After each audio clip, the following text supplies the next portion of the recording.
The emergency klaxons blared throughout the Galactic Concord monitoring station as senior observer Telanu burst into the control room, her translucent Varishi skin pulsing with alarmed bioluminescence. "Show me," she demanded, six-fingered hands trembling as she gripped the console. The holographic display flickered to life, revealing a massive vessel emerging from the shadow of the red planet in the quarantine Sol system. Its dark hull absorbed rather than reflected light, making it appear as a ship-shaped void against the stars. Occasional pulses of blue energy rippled along its kilometer-long frame. "Impossible," whispered Telanu, her telepathic senses instinctively reaching out before remembering the vast distance. They were fighting with chemical explosives and projectile weapons just 70 cycles ago. The Galactic Concord had maintained peace for over 3,000 cycles among 17 spacefaring species. The humans of Sol 3 were supposed to be centuries away from being a concern, a primitive quarantine species deemed too volatile for contact due to their unusual aggression and territorial nature. "The energy readings are..." The junior technician paused, recalibrating his instruments. "This can't be right. If these readings are accurate, their power generation exceeds our 7th Fleet flagship." Telanu's inner eyelids flickered rapidly, a sign of deep distress among her kind. "Prepare my shuttle. The Council must be informed immediately." Hours later, she stood before the 17 representatives of the High Council, her evidence displayed for all to see. "They've built a warship," she announced to the stunned assembly. "And not just any warship, one that rivals our most advanced destroyers. What's more disturbing is the speed of advancement. No species in recorded history has ever bypassed development stages so dramatically." High Counselor Morphful of the militaristic Kintal rose from his seat, armor plates shifting as he moved. "What are you suggesting, Observer? That these humans had help?" "I'm suggesting," Telanu replied carefully, "that we've gravely underestimated them." The ancient Juxari representative, whose compound eyes had witnessed over 500 cycles of Concord history, chittered softly. "Show us the progression timeline." Telanu gestured, and the holographic display shifted to show a series of images from Sol 3's history, arranged chronologically. 70 cycles ago, they were launching primitive chemical rockets into low orbit around their homeworld, she explained, pointing to grainy surveillance footage. 40 cycles ago, they established their first permanent habitation on their moon. 30 cycles ago, they created small research outposts on their 4th planet. She paused, letting the steady progression sink in before delivering the shock. Then, 15 cycles ago, something changed. The display showed environmental devastation, massive weather pattern disruptions, and widespread conflict across the planet's surface. We designated this period as their resource wars. The Concord predicted an 87% probability that they would trigger a civilization-ending event. Instead, she gestured again, and the display showed astonishing recovery and technological advancement. "They unified," explained Telanu. "Not peacefully, not completely, but enough to drive technological progress at unprecedented rates. They mastered fusion technology in less than 5 cycles. They developed artificial gravity manipulation shortly after. Their computational systems evolved through 3 major paradigm shifts in a span where most species achieve perhaps one." Science Minister Loxinar of the Analytical Beltary leaned forward, his crystalline sensory apparatus glistening. "Such rapid advancement suggests possible intervention by an outside agency. We have protocols for rogue technology transfer." "We've analyzed that possibility," countered Telanu. "Their advancements, while alarmingly fast, show a clear evolutionary pathway. They aren't using technology they don't understand. They're developing it organically, just at speeds we've never documented before." The room fell silent as the implications sank in. It was Counselor Zivna of the Adaptable Morith who finally voiced the unspoken fear. "If they can progress from chemical rockets to a battleship that outclasses our destroyers in 70 cycles, where will they be in another 70? Zivna's skin shifted through patterns of concern. We're not dealing with an emerging threat that can be managed through standard quarantine protocols. We're facing an imminent paradigm shift in the balance of galactic power." Tilanu nodded gravely. "The quarantine approach has failed. We must establish direct diplomatic contact before they venture further. This vessel," she gestured at the imposing silhouette of the human warship, "has already left their home system. Our monitoring stations have detected it on the edge of Proxima Centauri." The council erupted into a cacophony of alarmed voices and competing proposals. Through it all, Tilanu watched the image of the human battleship rotating slowly in the center of the chamber. Whatever happened next would reshape the Concord forever. They said it couldn't be done. Admiral James Chen ran his hand along the smooth control panel, feeling the subtle vibration of power beneath his fingertips. "They said we kill ourselves trying." The bridge of the EDF Leviathan hummed with tense energy as tactical officers monitored displays and engineers made final adjustments. Outside the massive viewports, the red dust of Mars swirled around the construction dock that had been their home for the past 6 years.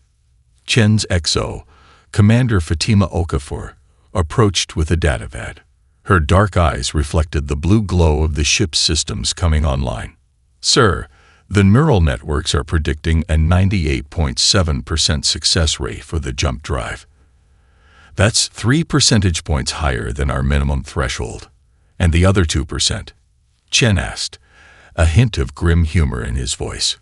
"Catastrophic molecular destabilization," she replied without missing a beat. "But the odds improved significantly after the first jump." Chen nodded. Comforting. The Leviathan represented humanity's greatest gamble, a technological Hail Mary, born from the ashes of the resource wars that had nearly ended civilization 3 decades earlier. Those desperate times had forced innovation at an unprecedented pace, with nations pooling resources and knowledge to prevent extinction. "Admiral," called Lieutenant Commander Zhao from the weapons station. "Poseidon spear capacitors charged to full. All defensive systems green." He hesitated. "Sir, with all due respect, do we really need this much firepower for an exploration mission?" Chen turned to face the bridge crew, his silver hair gleaming under the lights. At 58, his face bore the scars of both physical and political battles fought to make this moment possible. "The universe is vast and unknown, Lieutenant," he replied. When Magellan sailed around the world, he carried cannons alongside his navigational charts. When Lewis and Clark explored the American frontier, they carried rifles as well as scientific instruments. He gestured to the massive view screen showing the stars beyond Mars. "We go prepared for peace, equipped for war." A warning klaxon sounded, indicating final departure procedures. Chen settled into the command chair as status reports flooded in from throughout the massive vessel. Nearly 4 kilometers of carbon titanium alloy housing 5,000 crew members, 3 rotating habitat rings, and enough firepower to reduce a small moon to rubble. "Final checks complete, Admiral," Okafor reported. "We are ready for departure." Chen took a deep breath, feeling the weight of humanity's future on his shoulders. "Commence Operation First Step." The massive battleship's engines flared to life, bathing the Martian construction dock in brilliant blue light as it began to move. Humanity's first true step into the cosmic unknown. Below, in the ship's main medical bay, Dr. Eliza Shepard finished securing the equipment for departure. The rhythmic vibration of the engines reverberated through the deck plating, a sensation she hadn't fully adjusted to despite months of simulations. "Final diagnosis?" asked her colleague, Dr. Nakamura, nodding toward their special patient. Eliza studied the biometric display above the isolation chamber, where the cryogenically preserved specimen floated. "Absolutely fascinating. Cellular structure unlike anything in our taxonomy. The comparative genomics team is still trying to determine how it functions at all." What the Concorde didn't know, what had accelerated human technological development beyond all predictions, was that humanity hadn't been alone during their darkest hour. In the aftermath of the resource wars, a damaged alien craft had crash-landed in the Atacama Desert. Its sole occupant had survived just long enough to transmit information about the wider galaxy before succumbing to injuries. That brief contact had changed everything. Not through direct technology transfer. The aliens' biology and technology had been too different for immediate application, but through the confirmation that humanity wasn't alone, and the warning that not all civilizations among the stars would be friendly. "Is it true what they're saying?" Nakamura asked, lowering his voice. "That we've developed technology beyond what even they had?" Eliza nodded. Their approach to physics was fundamentally different from ours. Once we understood the basic principles, we could apply our own methodologies. The jump drive, for instance, their version was efficient but limited in range. Dr. Chandrasekhar completely reimagined the dimensional folding mechanism. Throughout the massive vessel, the 5,000 crew members, the best and brightest Earth had to offer, prepared for the jump to Proxima Centauri. They had been chosen not just for their skills, but for their psychological profiles. Adaptability, resilience, and an unwavering commitment to humanity's future among the stars. Deep in the engineering section, Dr. Sophia Reyes watched the quantum harmonic stabilizers with eagle-eyed intensity. Her life's work, a theoretical framework once dismissed as impossible, now powered the mightiest vessel ever constructed by human hands. Energy conversion at 99.98% efficiency, reported her assistant. No detectable quantum leakage. Maintain harmonic balance during the jump transition, she instructed. Remember the simulations. If resonance cascade begins, initiate emergency venting through the auxiliary manifolds. The Leviathan's revolutionary propulsion system didn't just allow it to travel vast distances. It generated enough excess energy to power the vessel's formidable weapon systems. This symbiosis of science and military capability represented a design philosophy unlike anything the Galactic Concord had encountered in 3 millennia of peaceful expansion. As the final countdown began, Chen addressed the crew through the ship-wide communication system. "This mission carries the hopes and dreams of our entire species. We journey into the unknown not to conquer, but to secure humanity's rightful place among the stars. Whatever awaits us, we face it together." The jump drive engaged, reality folded around the massive vessel, and humanity took its first step beyond the cradle of its solar system, unaware that the galaxy was already watching with growing alarm. Junior observer Zinkar was bored. 3 cycles stationed on this artificial comet at the edge of the Proxima Centauri system had dulled his enthusiasm for space observation. Nothing ever happened here. Just routine scans of the primitive star system and its barely habitable planets. He lazily tapped his data tendril against the console, his 6-fingered hands moving in the ritualistic pattern taught at the academy. Another 16 cycles before rotation back to. The proximity alert shattered the silence with such violence that Zinkar fell backward from his monitoring chair. A massive energy surge had appeared literally out of nowhere, directly in the observation zone.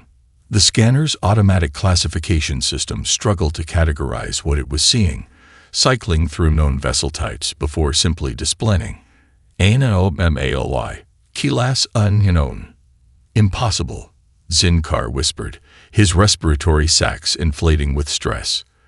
The reading showed energy outputs that exceeded Class 7 parameters, the kind of power signatures only seen in Concord capital ships. The visual feed stabilized, revealing a dark vessel silhouetted against the star field. Its design was unlike anything in the Concord database, angular and predatory, with weapon emplacements clearly visible along its hull. With trembling appendages, Zinkar activated the emergency quantum transmitter, encryption protocols VDAND. "Unknown vessel detected," he shouted into the comm. "Energy readings exceed Class 7 parameters. Requesting immediate support." He hesitated, then added, "I believe it's them. It's the humans." Captain Narvex of the scout ship Vigilant Wind had served in the Concord fleet for over 40 cycles, yet he'd never seen the Tactical Council convene so quickly. 3 scout ships had arrived at Proxima Centauri within hours of Zinkar's distress call. maintaining stealth fields as they observed the massive human vessel. "Are you recording this?" Narvex demanded as they watched the human ship fire what appeared to be calibration shots at abandoned mining equipment in the system. Each blast left nothing but superheated plasma, where solid metal had been moments before. "By the eternal void," he whispered, his chromatophores paling to a ghostly white. "The power output from those weapons. They shouldn't have this technology for at least another millennium. How did they make this leap?" His tactical officer, a young Morith fresh from the academy, looked up from her scanner with a mixture of fear and fascination. "Captain, the human vessel is changing course. It's heading directly toward us." Narvex felt his secondary heart begin to race. "Impossible. Our stealth fields have been detected," she finished. "They're scanning us with some form of quantum resonance technology that shouldn't exist outside theoretical research papers." A new alert chimed on the communications console. "Captain," called the comms officer, "they're broadcasting on all frequencies. It appears to be an invitation to communicate." On the bridge of the Leviathan, Admiral Chen studied the holographic representations of the 3 alien vessels that had been observing them. Their stealth technology was impressive, but operated on principles that Earth's quantum sensors could detect, a fortunate discovery during the resource wars when similar technology had been deployed by the Chinese Orbital Defense Force. "They're not responding to our hails," Communications Officer Dias reported, frustration evident in her voice. "Probably trying to decide whether to run or fight," Chen replied calmly. He turned to his XO. "Commander Okafor, prepare a demonstration of our intentions." Minutes later, a small shuttle launched from the Leviathan. Aboard was a simple package, an array of mathematical sequences, basic chemical formulas, and simplified anatomical diagrams of humans, universal scientific language that any advanced species should recognize as an attempt at peaceful communication. The shuttle stopped halfway between the Leviathan and the nearest alien vessel, deployed its package, and returned to the mothership. "Now," Chen said with a slight smile, "we wait to see if they're curious enough to accept our invitation." In the auxiliary science lab deep within the Leviathan, Dr. Samira Banerjee watched the alien vessels through specialized sensors of her own design. Unlike the military-grade systems on the bridge that focused on tactical assessments, her instrumentation sought different data. "Fascinating," she murmured, adjusting parameters. "The whole composition of the largest vessel contains organic components, and the radiation signature suggests their life support is calibrated for an atmosphere with significantly higher nitrogen content than Earth standard." Her team of xenobiologists and exoanthropologists had been preparing for this moment since the program's inception. While the military command focused on security protocols, Banerjee's division had been tasked with something equally crucial: understanding whatever intelligences humanity might encounter. "Are you recording the electromagnetic patterns in their communication bursts?" she asked her assistant, Dr. Rivera. "Yes, and I'm detecting what appears to be emotional signifiers embedded in the carrier wave. Their communication technology seems to transmit more than just data. It includes something analogous to vocal tonality or body language." Banerjee smiled. "They're nervous. Their transmission patterns show increasing entropy consistent with stress responses we've modeled." Elsewhere on the ship, in a secured compartment near the command deck, Strategic Intelligence Officer Major Chu Lin monitored the alien vessels through different metrics altogether. Her augmented reality display highlighted potential weapons ports, engine configurations, and structural vulnerabilities. "Primitive by comparison," she noted, dictating observations for her report. "Their stealth technology is impressive but fundamentally flawed. Relies on phase shifting that leaves quantum echo signatures. Weapons emplacements suggest precision over raw power. Hull design prioritizes maneuverability over durability."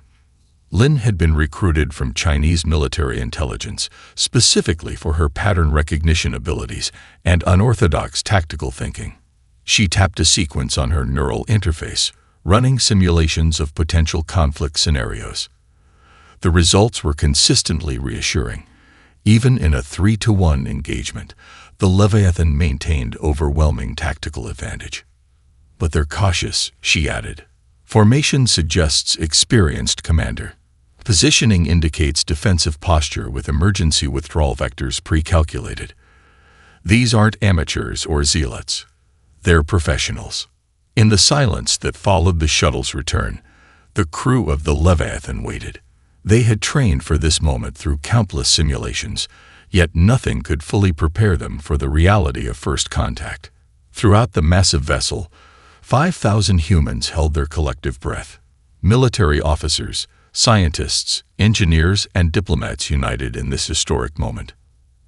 Admiral Chen watched the alien vessels on the main display, his expression calm despite the tension crackling through the bridge. The next move would establish the foundation for humanity's relationship with the galactic community. "Sir," Dias called, excitement breaking through her professional demeanor. They're responding. "Order. I will have order."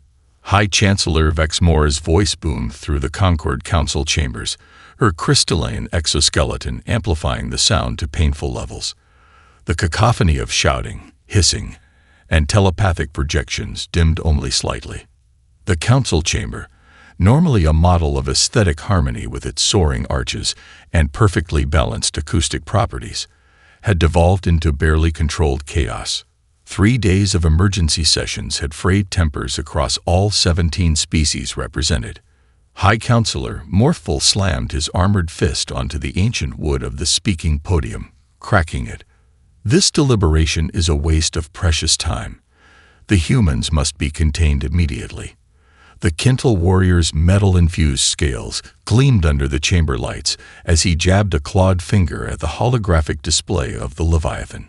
A species with such aggressive tendencies possessing a warship of this caliber represents an existential threat to the entire Concord. From the Verishi delegation, Telana rose, her bioluminescent skin pulsing with controlled agitation. Perhaps Counselor Morphful could explain how a preemptive strike against a species that has shown no aggressive action aligns with Concord Principle 3. Peaceful intent is presumed until hostile action is demonstrated. Principle 3 was written before we encountered species capable of building planet killers as their first interstellar vessels. Morphful shot back. Delegates from the Jaxari hives buzzed angrily in agreement, their compound eyes reflecting the holographic display in thousands of fractured images. Chancellor Vexmora activated the neural dampeners that would temporarily suppress emotional projections in the chamber. "We will proceed with civilized discourse, or not at all," she warned. In the sudden, artificial calm, a new voice spoke, quiet but commanding attention through its novelty. "The human vessel transmitted this approximately 12 hours ago," said Science Director Zivna of the Morith Confederacy. The holographic display shifted to show a complex mathematical sequence, followed by basic chemical formulas and simplified anatomical diagrams. "This is unquestionably a standard attempt at establishing communication parameters." "A deception," hissed a Kintal delegate. "Perhaps," Zivna conceded, her adaptive skin shifting to match the chamber's color scheme. A Morith gesture of reasoned neutrality, but one consistent with historical first contact protocols used by 78% of spacefaring species in our archives. The chamber erupted again into factions, militarists demanding immediate action, moderates advocating for established first contact protocols, isolationists proposing reinforced quarantine measures around Sol. Aboard the Leviathan, Admiral Chen studied the tactical display showing the increasing number of alien vessels gathering at the edge of the Proxima Centauri system. What had begun as 3 scout ships had grown to nearly 30 vessels of various sizes, all maintaining a respectful distance. "Sir," reported Communications Officer Dias, her eyes fixed on her console, "we're picking up significant communications activity between the unidentified vessels and somewhere deeper in the system. They're using encryption we can't break, but the volume suggests they're very concerned about our presence." Chen nodded, running a hand through his silver hair. "Good. Concerned means cautious. Cautious means we have time to establish dialogue before anyone does anything rash. Commander Okafor approached with a datapad. Admiral, long-range scans have detected what appears to be artificial structures on the third planet. The architecture doesn't match anything in our theoretical xenobiology databases, so we've stumbled into someone's backyard. Chen mused. Maintain defensive posture but keep weapons cold. I want all non-essential energy signatures minimized. Let's not appear any more threatening than our size already makes us. On the far side of the system, cloaked in the radiation shadow of a gas giant, a sleek, predatory vessel observed the unfolding situation. Its hull bore no official markings, only battle scars and hasty repairs. The Concord fools have no idea what to do. Captain Vextrick laughed, his translator implant clicking with each syllable. Look at them, paralyzed by their own protocols while a prime target sits unaware. His second-in-command, a renegade Kintal named Kresh, studied the sensor readings of the human vessel. This ship is unlike anything in our database. The energy readings alone suggest. Profit, Vextrick interrupted. Transmit coordinates to the fleet. The Harvester Collective will feast tonight. Behind the Council's public sessions, a more secretive meeting was taking place in the secured chambers beneath the Grand Hall. The Intelligence Directorate, comprised of the Concord's most elite information specialists, had been analyzing the human vessel since its appearance. The design is unsettling, said Analyst Prime Jordith, his holographic form flickering slightly as he transmitted from a distant monitoring station. Not merely for its military capacity, but for what it suggests about human psychology. Intelligence Director Lanavex, her aged Varishi form supported by a hover chair, leaned forward. Explain. Most species design their first interstellar vessels with clear cultural signifiers, artistic elements, cultural symbols, or religious motives. The human vessel is utterly utilitarian. Every aspect serves a function. It's as if they designed it expecting hostility. A Beltary analyst with crystalline sensory nodes blinked in agreement. Our most distressing finding concerns their energy systems. The output readings we've recorded exceed the theoretical limits established by our physics models. Are you suggesting they've discovered principles unknown to us? Lanavex's bioluminescence flickered with alarm. Unknown or deliberately avoided, the Beltary replied. The specific energy signature suggests they're utilizing dimensional boundary fluctuations as a power source, a method our researchers abandoned 3 millennia ago due to catastrophic instability risks. The implications hung heavy in the room. A species willing to employ such dangerous technology might be either recklessly ignorant of the risks or possessed of scientific understanding that surpassed the Concords in specific areas. Meanwhile, within the private chambers of the Morith delegation, Science Director Zivna was conducting her own analysis away from the Council's eyes. Her specialized biological scanners had detected something extraordinary about the human vessel that she had not shared with the Council.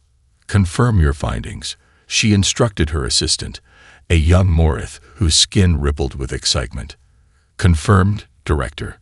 Multiple biological signatures within the human vessel are modified. Their genetic structures show evidence of deliberate engineering beyond natural evolution. Zivna's skin darkened with thoughtful patterns. The Morith had built their civilization on biological adaptation rather than technological advancement. They modified their own bodies to suit new environments instead of terraforming planets to suit their needs. These humans might be more kindred to us than the Council realizes, she murmured. They've begun altering themselves, just as we did in our early development. There's more, her assistant added. The vessel contains isolated biological samples that match no known species in our database, including the mysterious crash site reported on their homeworld 30 cycles ago. Zivna's compound eyes widened slightly. The Concord had detected an anomalous energy signature in the Sol system decades earlier, but had dismissed it as a natural phenomenon. Now she wondered if they had missed something crucial, something that explained the humans' inexplicable technological leap. We need a direct sample, she decided. When the diplomatic vessel departs, ensure our specialist is included on the delegation. Mining colony Destellis 9 glittered against the backdrop of the Jexari Nebula, its massive neutronium processing facilities running at full capacity. The colony's 20,000 inhabitants, mostly Verishi and Morith miners, had little reason for concern. Though isolated, Destellis 9 was officially under Concord protection. Colony Administrator Pelma was reviewing production quotas when the proximity alarms howled. The security display shifted to show multiple vessels dropping out of hyperspace, vessels bearing the unmistakable asymmetrical design of the Harvester Collective. Emergency protocols, she shouted, her bioluminescence flashing with panic patterns. Contact Concord Fleet Command immediately. But the colony's communications officer was already shaking his head in despair. They're jamming all quantum channels. Defense grid is responding, but a violent explosion shook the administrative tower as the colony's primary defense battery exploded under concentrated fire. 10 harvester vessels confirmed, reported the security chief, his voice professionally calm despite the situation. Heavy assault configuration. Our remaining defenses will hold for perhaps 20 minutes. Helna's inner eyelids flickered rapidly as she processed their options. Begin evacuation protocols for non-essential personnel. Prioritize the young and medical cases. Administrator, the communications officer interrupted. We're receiving a transmission from the lead harvester vessel. The display shifted to show the scared face of Captain Vextrick, his mismatched cybernetic eyes glowing with predatory anticipation. Greetings, Administrator, he said, mandibles clicking with amusement. Your colony has been selected for resource redistribution. Disable your remaining defenses, prepare 2,000 hostages for transport, and load your neutronium reserves onto our vessels. Comply, and the rest of your population will be permitted to live. Pelna's skin darkened with rage. The Concord will hunt you to the void's edge for this, pirate. Vextrick's chittering laugh sent chills through the command center. The Concord is currently preoccupied with a far greater concern than one insignificant mining colony. You have 10 minutes to begin compliance procedures before we start bombing residential sectors. Aboard the Leviathan. Communications Officer Dias frowned at her console. Admiral, I'm detecting fragmented transmissions approximately 2.7 light-years from our position. The encryption patterns don't match those used by the vessels observing us. Can you clean up the signal? Chen asked, approaching her station. Working on it, sir. Her fingers danced across the interface. It appears to be a distress call, sir. I'm picking up terms that translate roughly as attack and civilian casualties. Chen's expression hardened. Tactical. Analyze the signal source. Could this be some kind of trap? Lieutenant Commander Jao studied his readings. The energy signatures at the transmission origin point are consistent with weapons fire, sir. Multiple vessels engaged against a stationary target. Chen turned to Commander Okafor. Your assessment, XO. She considered for only a moment. If it's a trap, it's an elaborate one. The distress patterns match what we would expect from a genuine emergency. Chen nodded, decision made. These are clearly civilians under attack. We have the capability to help. He straightened his uniform. The first impression we make in this galaxy should demonstrate not just our strength, but our principles. Helm, plot jump coordinates to the distress signal origin. Battle stations. Throughout the massive vessel, klaxons sounded as crew members raced to their positions. Weapon systems powered up from standby. Shield generators hummed to full capacity, and the massive Poseidon spear began its pre-firing sequence. On Destellis 9, the first harvester boarding parties had already breached the administration building when a massive energy spike appeared on their sensors. Captain, Kresh called from the command ship. Something is emerging from hyperspace. Something big. The Leviathan materialized less than 10,000 kilometers from the colony, its massive hull blotting out the stars, running lights illuminating weapons platforms already deployed and tracking targets. Vextrick recovered quickly from his shock. This was clearly a new Concord vessel, Unexpected, but not catastrophic to his plans. Establish communication with the Concorde vessel. Prepare to implement Deception Protocol Delta. But as his sensors completed their analysis, Vextric's confidence evaporated. This was no Concorde design. The energy signatures, weapons configurations, and hull composition matched nothing in their extensive database. Unknown vessel. He transmitted, mandibles clicking with nervous energy. This is a Concorde police action.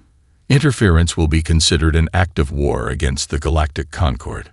On the Leviathan's bridge, Chen listened to the translated transmission with a cold smile. Tactical, do we have a clean shot at the lead vessel's propulsion systems? Yes, Admiral. Target locked. Chen nodded. Fire. A single beam of concentrated energy lanced out from one of the Leviathan's secondary batteries. The precision was surgical. The beam sliced through the pirate vessel's engine housing, disabling it completely without breaching the hull or endangering the crew. Throughout the colony and aboard the remaining pirate vessels, witnesses watched in stunned silence. The message was unmistakable. The mysterious vessel could have destroyed them all but had chosen restraint. Attention harvester vessels. Chen transmitted on all frequencies. This is Admiral James Chen of the Earth Defense Force vessel Leviathan. Your attack on civilians ends now. Withdraw or be disabled. For several tense seconds, no one moved. Then, one by one, the pirate vessels began to retreat, jumping back into hyperspace, all except the disabled command ship. On Destalis 9, the colonists emerged from shelter to stare up at their unexpected savior, a massive warship of unknown origin that had just rewritten the power dynamics of the sector with a single shot. In the medical bay of the Leviathan, Dr. Shepard prepared her team for possible casualties. Their training had covered theoretical xenobiology, but now they might face the real thing. Remember your species-specific protocols, she instructed. The database suggests these colonists include Verishi and Morith physiologies. Priority is stabilization, not complete treatment. Their anatomies will require specialized care we may not be equipped to provide. Her assistant, Dr. Nakamura, looked up from calibrating a medical scanner. Have you considered the diplomatic implications of offering medical assistance? It creates a bond that transcends political boundaries. That's precisely why the Admiral authorized it, she replied with a slight smile. Healing is a universal language. Deep within the damaged pirate command vessel, Captain Vextric seethed as he watched his fleet abandon him. The engines were completely disabled, weapons systems offline. But there was still one option, one that could turn this humiliation into an intelligence coup. Activate the quantum vault, he ordered Kresh. Transmit everything we've recorded about this human vessel to our contact in the Morith Confederacy. Kresh hesitated. Captain, if the Concorde discovers we've been selling information to a council member, the Concorde won't be able to protect anyone once the balance of power shifts. Vextric interrupted. These humans have technology that rivals or exceeds the Concorde's. Whoever controls access to that technology controls the future. In the quantum vault, a specially shielded compartment resistant to standard scanning methods, Vextric's most precious possession hummed to life. Not stolen neutronium or hostage ransoms, but information, the true currency of galactic politics. He had survived for decades by selling secrets to the highest bidders, playing factions against each other. Begin transmission, he ordered as he inserted an encrypted data crystal, and prepare the self-destruct sequence for the vault. The humans or the Concorde may board us, but they won't find this. On the bridge of the Leviathan, Lieutenant Commander Zhou frowned at his tactical display. Admiral, I'm detecting an unusual energy signature from the disabled pirate vessel. It doesn't match weapons charging or engine restart attempts. Composition, Chen asked, instantly alert. Quantum fluctuations consistent with secure data transmission. They're sending something to somewhere. The signal is too heavily encrypted to track the destination. Chen's eyes narrowed. So our pirate friend is calling for help, or selling information about us. He turned to Communications Officer Dias. "Hail the colony. Inform them we've neutralized the immediate threat and will be sending medical assistance." As the Leviathan dispatched shuttles with medical teams toward the damaged colony, no one noticed the tiny probe that detached from the pirate vessel's hull, slipping away on minimal power into the nebula's radiation-filled depths, carrying valuable data to its Morith recipient. "I still think this is a mistake," muttered Security Director Krelvan, his thick Kintal carapace creaking as he checked his sidearm for the 5th time. "They could kill us all before we even dock." Telanu ignored him, focused instead on the looming silhouette growing larger in the viewport of the Concord diplomatic vessel, Harmonious Dialogue. The Leviathan dwarfed their ship, its dark hull absorbing the light of the nearby star. "If they wanted us dead, Director," she replied calmly, "we would already be space debris. 3 Concord warships couldn't stop them from saving that mining colony. What makes you think your sidearm would make any difference?" After days of heated debate, Telanu had finally convinced the Council that direct communication was necessary. The humans' intervention at Destalis 9 had shifted the political calculus.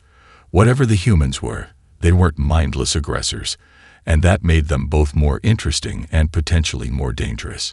The diplomatic vessel shuddered slightly as docking clamps engage. "Final atmospheric compatibility checks complete," announced the pilot. "Their atmosphere is breathable for all members of our delegation, though Councillor Zivna may find the oxygen level slightly intoxicating." The Morith representative's skin flushed with violet embarrassment. "I shall manage my biology appropriately." As the airlock cycled open, Telanu steeled herself for whatever alien horrors might await. The briefings on human physiology had been disturbing. Endoskeletal bipeds with exposed soft tissue, filled with liquid hemoglobin and bizarre bacterial symbiotes. Theory was one thing. Facing such creatures in person would be another. The inner door slid open to reveal a reception area where 5 humans stood in formal array. Telanu immediately identified their leader, slightly older than the others, with silver hair and a commanding presence that required no translation. "Welcome aboard the Leviathan," Admiral Chen said, his words processed through the universal translators. "I am Admiral James Chen, commanding officer. On behalf of Earth and humanity, we extend greetings to the Galactic Concord." Telanu stepped forward, performing the formal greeting gesture of her species, a subtle bioluminescent pattern combined with a specific hand configuration. To her surprise, Chen attempted to reciprocate the gesture, his human hands approximating the form with respectable accuracy. "Your study of our customs is appreciated, Admiral," she said, genuine surprise in her voice. Chen smiled slightly. "We've been analyzing the communication protocols from your observation vessels.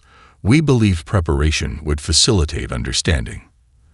The delegation was escorted through the massive ship, each member processing the experience through their species' perceptual filters.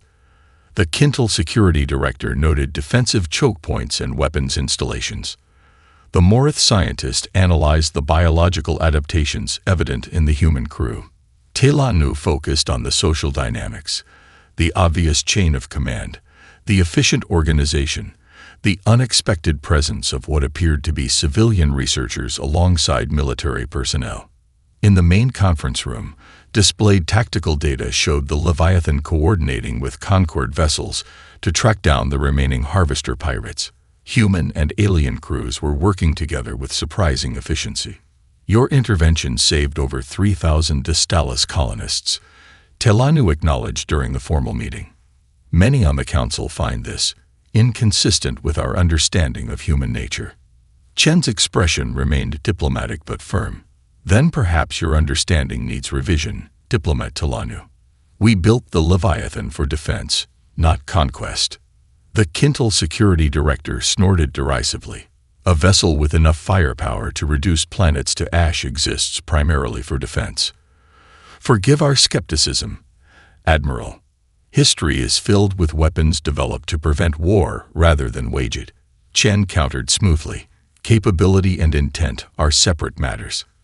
As the diplomatic exchanges continued in the conference room, Cakeson, the cultural specialist from the Morith delegation, moved discreetly through the corridors. Her actual role as a biotech intelligence operative was known only to Science Director Zivna. While the diplomats talked, she had more practical objectives. Using a sensory organ concealed beneath her epidermis, she sampled the air filtration system, detecting cellular debris from the human crew, skin cells, exhaled epithelial tissue, microbiome components. Each breath provided valuable genetic material for analysis. Fascinating. She subvocalized to the recorder embedded in her throat pouch. Confirmed genetic modifications in approximately 12% of sampled humans. Targeted enhancements to radiation resistance, bone density, and immune function. She paused as her specialized receptors detected something unexpected. Note: I'm also detecting traces of non-human DNA that matches no known species in our database. The implications were profound. The humans weren't just building advanced technology. They were redesigning themselves.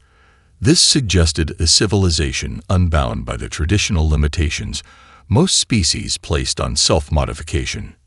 Meanwhile, in the diplomatic reception, discussions had turned tense when the Concord delegation requested access to the Leviathan's technical specifications. Our engineers would like to ensure compatibility between our systems for future coordination, Telanu explained, her diplomatic phrasing barely disguising the request for intelligence gathering.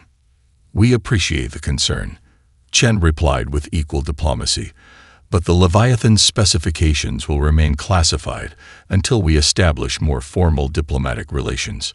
We've demonstrated our willingness to cooperate, not surrender our sovereignty. This stance created visible division among the Concord representatives. The Quintal delegates' scales flushed with anger, while the Belterry representatives' crystalline structures vibrated with what humans would recognize as anxiety. On the observation deck above the conference room, Strategic Intelligence Officer Major Lin monitored the proceedings with Dr. Banerjee, the chief xenobiologist. They're probing for weaknesses, Lin noted, trying to determine if our technological advantage is comprehensive or specialized. Banerjee's focus was elsewhere. Their physiologies are remarkable. The Verishi's bioluminescent communication is functioning on at least 3 simultaneous channels: verbal, visual, and some form of low-level electromagnetic signaling. And the Morith?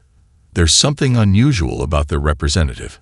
Her biological readings are significantly different from what our limited database predicted. Lin's eyes narrowed. Different how? Her sensory organs are hyper-developed, even for their species, and there's unusual activity in what appears to be specialized collection tissue. If I didn't know better, I'd say she was designed for surveillance and sampling. Lin tapped her neural interface. Security. Discreetly monitor the Morith delegates' movements. Non-intrusive observation only. What neither humanity nor the Concord yet realized was that the pirate captain's intelligence transmission had reached its destination. In a secured facility deep within Morith territory, Science Director Zivna was already reviewing detailed scans of the Leviathan, comparing them to the preliminary data from her operative aboard the vessel. The information confirmed her suspicions. These humans were following an evolutionary path remarkably similar to ancient Morith history, developing both technology and biology in tandem. Such kindred spirits could make powerful allies or devastating rivals. High Counselor Zivna's private chambers aboard the Morith diplomatic cruiser Evolutionary Apex reflected her species' aesthetic principles, constantly shifting decor that adapted to the occupants' moods and needs. Currently, the living surfaces pulsed with patterns of excitement and ambition.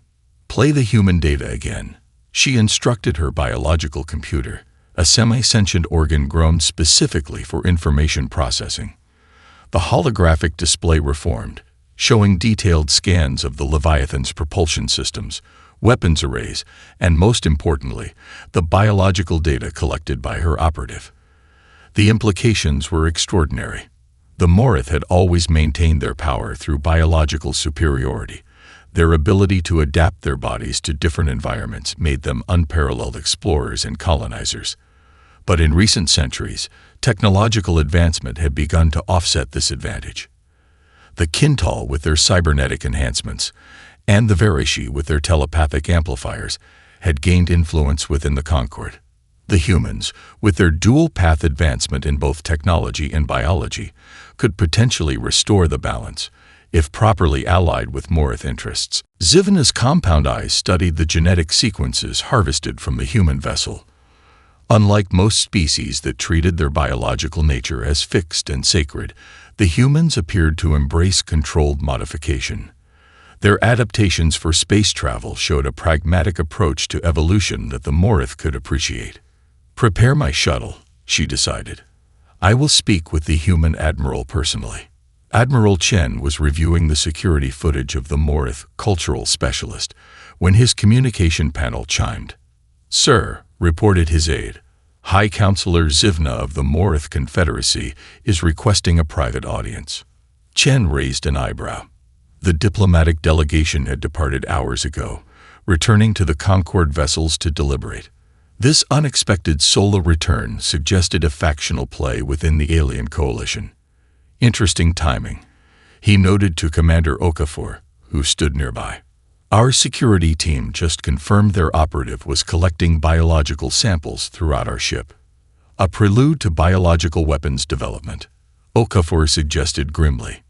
"Or simple intelligence gathering," Chen countered. "Either way, this unofficial visit presents an opportunity." He tapped his console. "Inform the counselor I'll meet her in the diplomatic suite, and alert Dr. Banerjee. I want her assessment of Morith behavioral cues during our conversation." Zivna's shuttle docked with the Leviathan under the watchful eyes of Strategic Intelligence Officer Lin. From her monitoring station, she tracked the Morith dignitary's progress through the ship, noting with professional interest how the alien skin color subtly shifted to match each environment she passed through. "Remarkable adaptive camouflage," Lin murmured to her assistant. "It appears to be both conscious and unconscious. The base pattern matches our corridors, but there are micro-fluctuations that likely indicate emotional states. Like a living mood ring," the assistant suggested.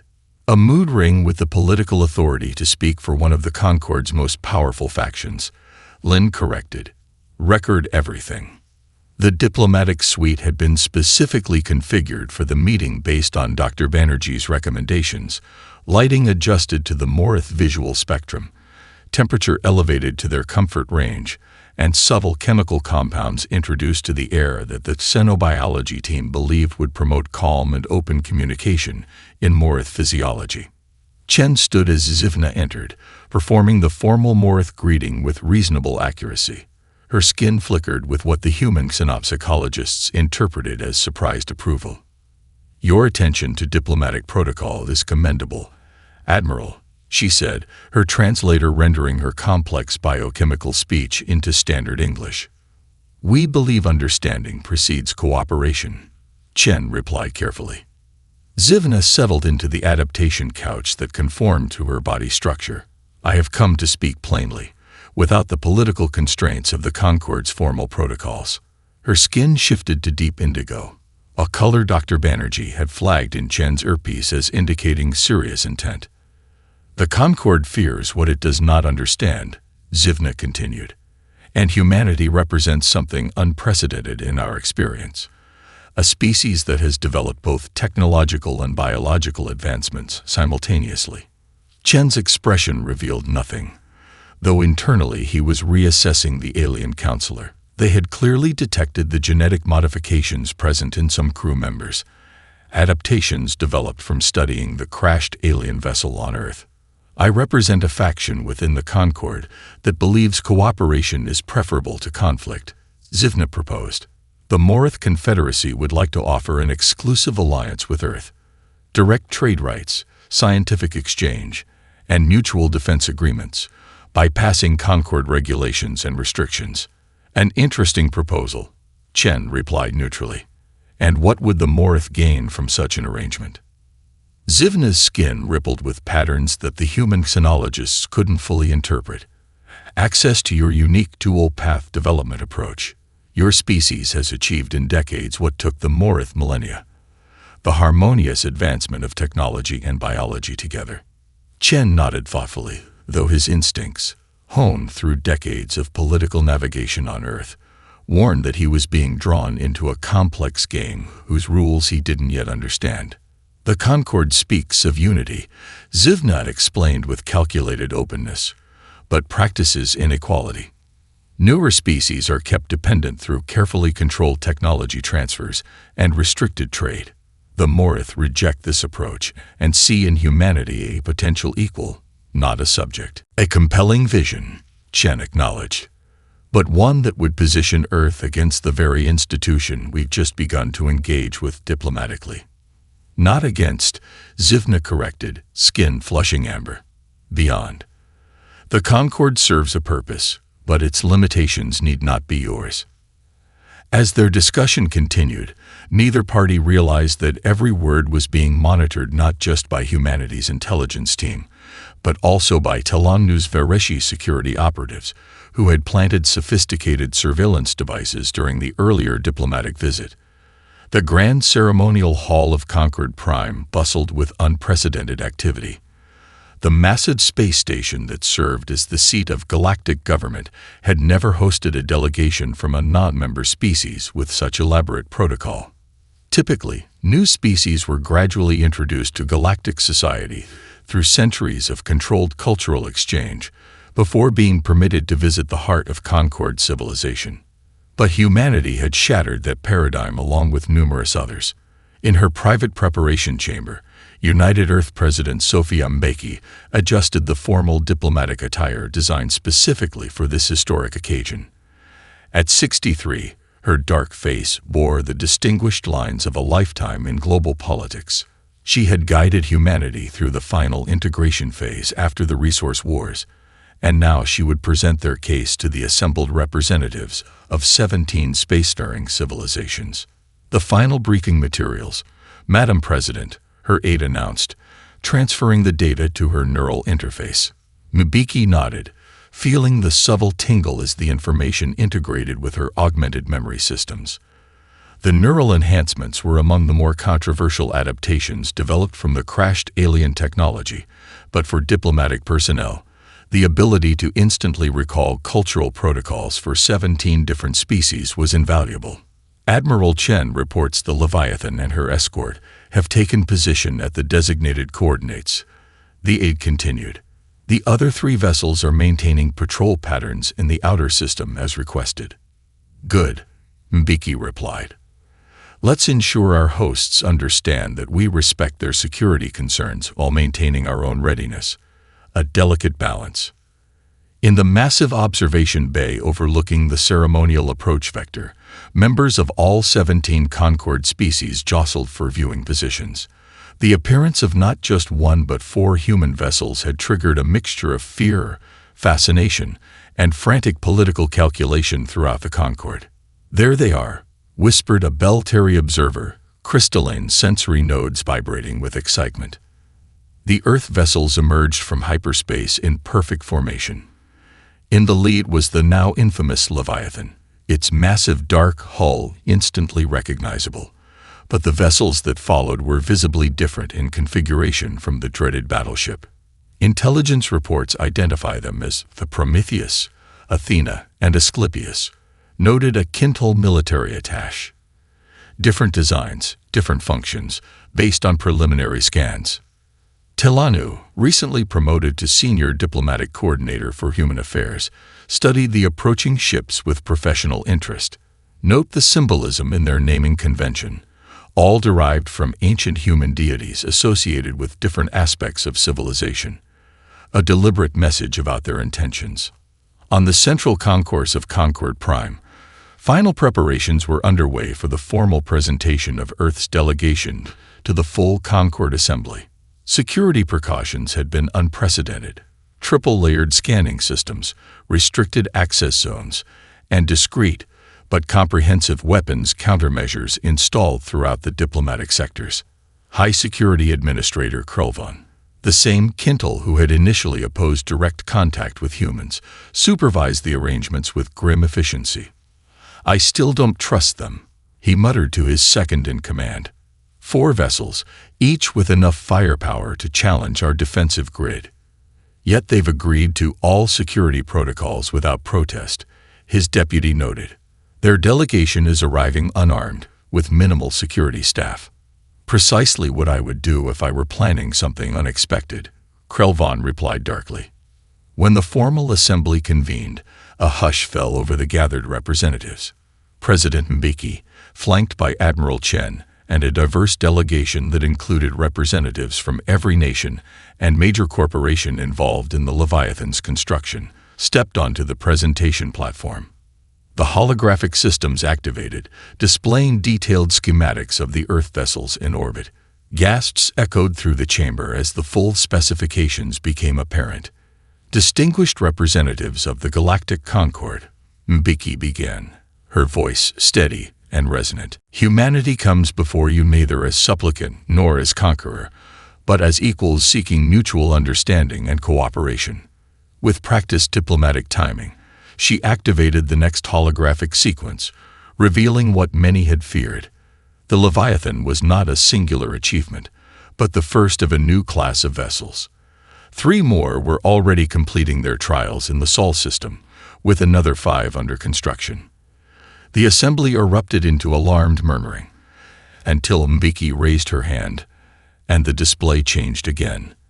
"Unlike the Leviathan, our other vessels serve different primary functions," she explained, highlighting each ship in turn. The Prometheus, designed for deep space exploration and first contact scenarios. The Athena, an immense scientific research vessel with laboratories dedicated to disciplines ranging from xenobiology to dimensional physics. The Asclepius, a medical ship with facilities that can serve entire planets during crisis. She paused, allowing the implications to sink in. Yes, each carries defensive capabilities comparable to the Leviathan, she acknowledged with diplomatic candor. The galaxy, as we have quickly learned, can be dangerous. But their primary purposes reflect humanity's greater ambitions. We don't come as conquerors, but as contributors. Throughout the vast chamber, representatives processed this revelation through their species' perceptual frameworks. The Varishi diplomatic contingent exchanged subtle bioluminescent signals, the Kintel military observers shifted uncomfortably, and the Morith delegation's skin rippled with complex emotional patterns. What none of them yet fully grasped was that humanity had already fundamentally altered the Concord's future by their mere existence. A species that combined military prowess with scientific innovation, biological adaptation with technological advancement, and ethical restraint with strategic boldness could not simply be incorporated into existing power structures. The final revelation came from Admiral Chen, who had quietly worked with Tilanu to expose the various factions attempting to manipulate Earth for their own advantage. The evidence was presented discreetly to key council members. Recordings of the Morith's secret overtures, the Kintel military's contingency plans for a preemptive strike, and several other species-covered operations targeting human technology. Humanity spent much of its history divided against itself. Chen told the subdued assembly after this diplomatic bombshell had been strategically deployed. "We learned, through painful experience, that security cannot exist without cooperation, and that strength gains meaning only when used to protect. The Leviathan was built to defend Earth, yes, but also to defend those who cannot defend themselves." As the assembly adjourned to consider Earth's unprecedented application for immediate Concord membership, another break with the traditional centuries-long observation period, Tilanu found herself reflecting on the strange species that had so abruptly changed the galactic landscape. "They are paradoxical," she noted in her private log, "capable of creating terrible weapons, yet restrained in their use. Fiercely independent, yet committed to collective security. Biologically adaptive, yet preserving their essential humanity." The arrival of their battleship indeed sent ripples of fear throughout the galaxy, but perhaps the greater disruption is the mirror they hold up to our own civilizations. In the observation lounge, President Mbeki stood with Admiral Chen, watching the spectacular vista of Concord Prime against the backdrop of the galactic core. "They're frightened of us," Chen observed quietly. "With good reason," Mbeki replied. "We've compressed 1,000 years of expected development into a few decades. We're the evolutionary equivalent of a tsunami hitting their carefully ordered shore. Will they accept us?" Mbeki smiled slightly. "They have little choice. We've revealed enough to demonstrate our power, our restraint, and our utility as allies. The factions will calculate that having us inside their system is preferable to leaving us outside it." "And the ships we haven't mentioned?" Chen asked, even more quietly. "Will remain unmentioned," Mbeki replied firmly. "Insurance against a future we hope never arrives." The Leviathan had changed everything, not through the destruction it could unleash, but through the choices its creators made about when not to use that power. Humanity had arrived on the galactic stage, and nothing would ever be the same again.